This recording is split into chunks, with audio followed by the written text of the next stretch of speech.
घाटातून आलीस ना, मग वाघजाईला नारळ फोडून ओटी भरलीस ना? कधीही घाटातून प्रवास करून आल्यावर हा प्रश्न आजी न चुकता विचारते. आणि त्यानंतर आजी हा प्रश्न का विचारते, वाघजाई आणि घाटाचं नेमकं कनेक्शन काय आहे, असे प्रश्न आपल्याला पडतात, पण उत्तर मिळत नाही आणि आपण विषय सोडून देतो. पण आज आपण या प्रश्नाचा काय तो सोक्षमोक्ष लावूनच टाकू. देवराईतील वाघजाई म्हणजे वाघापासून संरक्षण करणारी देवता.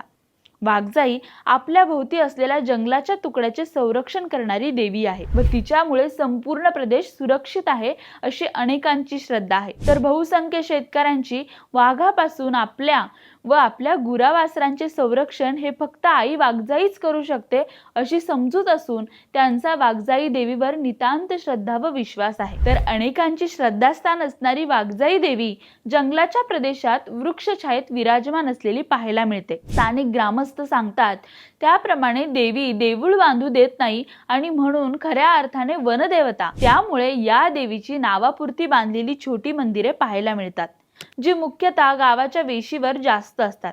आणि इथे बसून देवी गावाचं वाघापासून संरक्षण करते, तसेच देवराईचं अस्तित्व अबाधित ठेवते अशी श्रद्धा आहे. तसेच याच वाघजाईला नारळ वाढवला आणि तिची ओटी भरून मानपान करून तिच्या प्रती कृतज्ञता व्यक्त केली जाते आणि मगच गावात प्रवेश केला जातो अशी मान्यता आहे.